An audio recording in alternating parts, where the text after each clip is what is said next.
자, 이어서 코로나 상황, 세월호 해경 지휘부에 대한 1심 재판 결과 짚어보도록 하겠습니다. 최영일 시사평론가, 양지열 변호사 나오셨습니다. 안녕하십니까? 안녕하세요. 안녕하세요. 먼저 코로나 상황부터 짚어봐야 될 것 같습니다. 신규 확진자 수가 새벽 0시 기준 344명. 자, 대부분이 이제 지역 발생이라고 하고요.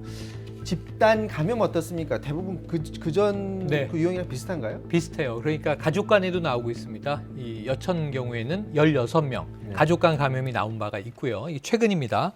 그리고 여주시입니다. 여주시. 그리고 성남에서는 저축은행에서 10명이 넘는 확진자가 나왔고요. 직원들이요? 네, 직원들이. 그러니까 직장, 가족 이런 사례들이고요.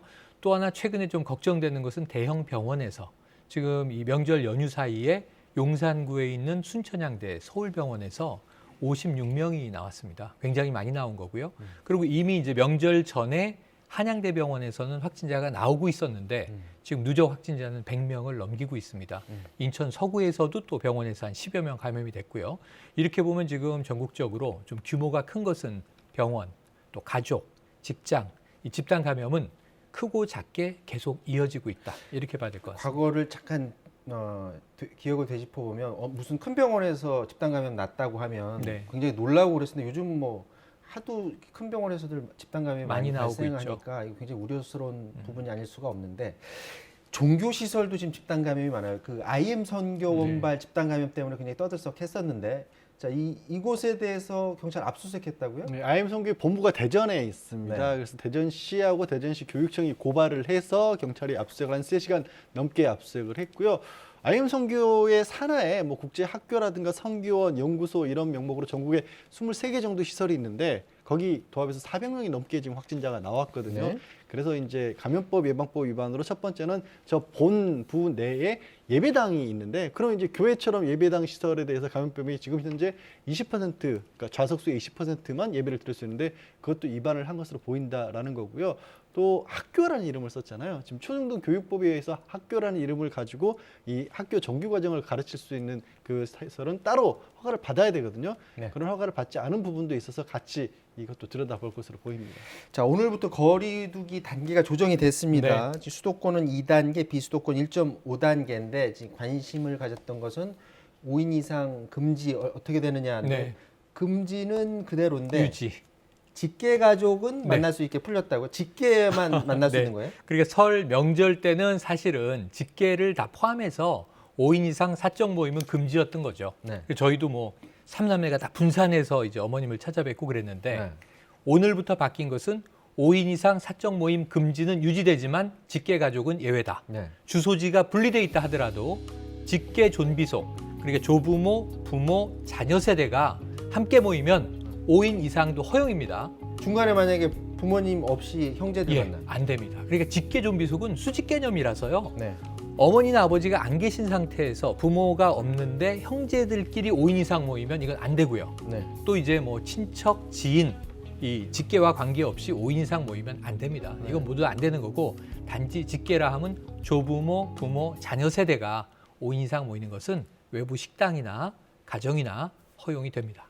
지금 제 주위에도 이제 결혼식 계속 미루시는 분들 계시거든요. 네네. 결혼식이라든지 네. 장례식이라든지 이런 거는 좀 조정이 되나요? 네, 풀렸습니다. 그런데 이제 수도권, 비수도권 다릅니다. 수도권은 50인 이상 모일 수 없었어요. 49명까지만 가능했는데 이제 거리두기 단계가 2단계로 떨어졌기 때문에 100명 이상 집합 금지입니다. 네. 99명까지는 결혼식, 장례식 모두 다 할 수 있고요. 또 비수도권의 경우에는 500명까지, 500명 이내에서 가능합니다. 그런데 이게 이제 행정구청에 신고를 하면 500명 이상인 행사도 이 방역 수칙을 지킨다는 전제하에 가능하다고 해요. 네. 제가 얼핏 생각할 때는 서울에서 결혼 예정 중인 남녀가 이 비수도권이면 조금 수도권을 벗어나서 결혼하면 많이 모일 수 있겠구나 하는 생각도 들어요. 아마 뭐 처가와 본가 위치에 따라서 이건 조정이 아마 있을 걸로 봅니다만 그래서 이제 수도권, 비수도권 차이가 있지만 수도권도 99명까지는 결혼식 가능해졌습니다. 자, 또 하나 관심 가졌던 게 이제 9시까지 영업 제한 딱 걸었다가 네. 요거 10시까지로 풀렸잖아요. 네. 물론 이제 자영업자들한테 완전히 만족스럽진 않겠지만 도움은 좀 될 것 같아요. 그렇죠. 게다가 이제 그게 굉장히 많은 다수가 있는 수도권의 제한이 어느 정도 조금 1시간 정도 늘어졌기 때문인데요. 말씀하신 커피숍이라는 데가 식당 같은 데 9시까지만 영업을 했었고 네. 실내 체육시설도 마찬가지로 9시까지였는데 10시까지 노래연습장 포함해서 10시까지로 늘어났습니다. 비수도권 지역은 이런 것들 다 운영시간 제한이 없고요. 영어관, PC반, 학원 같은 경우들의 운영시간 제한이 있었는데 아예 시간 제한이 없게 유지가 됩니다. 몇 가지 좀 주의할 사항들 같은 것들은 여전히 있어요. 커피숍, 카페 이런 데서는 2사람 이상이 이렇게 대화를 나누거나 할 때는 1시간 이내로만 있기를 권고를 하고 있고 이게 종교활동 같은 경우, 스포츠 관람시설 같은 경우 각각 이 좌석수에 비춰서 뭐 20% 이내라든가 아니면 스포츠 시설은 10% 이내 네. 이런 식으로 숫자의 제한이 좀 있습니다. 그런데 지난주에도 그랬고 이제 재생산 지수, 감염 네, 재생산 네. 지수 그래서 얼마나 다른 사람들이 많이 옮기느냐 이게 네. 1 넘어갔기 때문에 네. 우려스럽다라고 얘기했는데 왜 풀어준 겁니까? 그렇게 풀어준 이유는요. 지금 이제 이달 말부터 백신 접종이 시작되잖아요. 오늘 문재인 대통령이 관련해서 중요한 얘기를 했습니다. 네. 그동안은 시설 중심의 일률적인 제한을 했지만 이제는 자발적인 시민들의 참여에 의한 방역에 의존해야 한다. 아마 3월부터 이게 전격적으로 바뀔 겁니다. 그동안은 시설 중점 제한이었다고 한다면 이제는 행위 중심적인 이 자율 방역으로 넘어가는 단계가 되는 것 같습니다.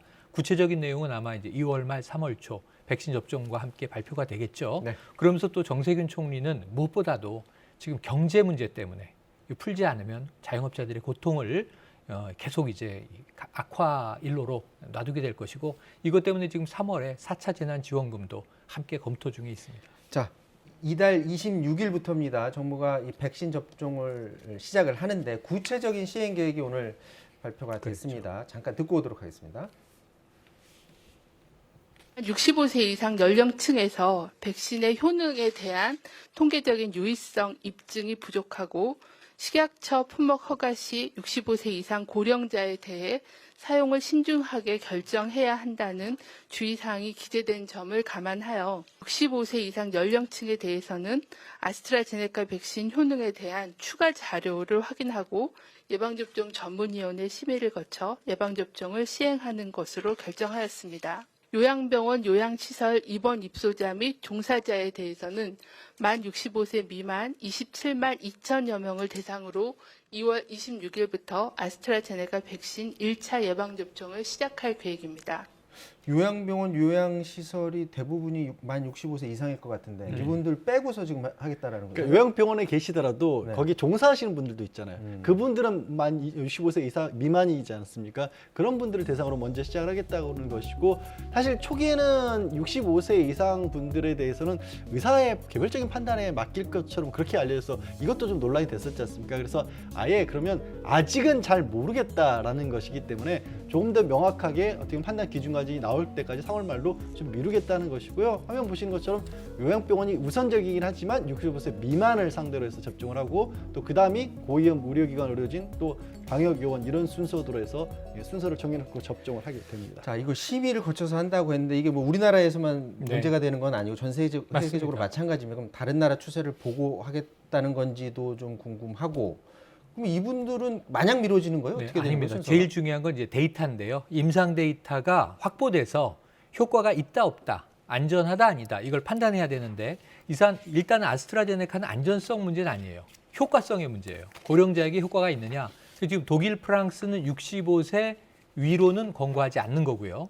지금 또 벨기에는 55세 아래로만 맞추도록 또 하고 있는 겁니다. 나라마다 다른데 또 WHO는 고령자에게도 맞추라고 하고 있어요. 그런데 영국 데이터가 먼저 나올 것이고 지금 우리나라 식약처는 미국 데이터에 대한 임상 자료를 추후에 보고해달라. 근데 이 기한을 4월 말까지로 아스트라제네카 측에 통보를 했어요. 네. 그러니까 아스트라제네카가 미국에서 쭉 지금 뭐 몇십만 명, 몇백만 명이 맞은 결과 고령층의 효과가 있다 없다라는 자료를 4월 말까지 줘야 되는데 이 자료는 사실은 3월 말 정도면 나올 수 있다고 하니까 우리가 한 달 정도 아스트라제네카가 고령층에게 접종되는 것은 유예된다 이렇게 봐야 될 것 같고요. 문제는 그 사이에 다른 대체 백신이 있을 수 있겠느냐. 이 시기에는 아무래도 어려우니까 한 달 정도 고령자들에게 늦춰질 가능성이 있습니다. 자, 코로나 상황 이 정도에서 마무리하고요.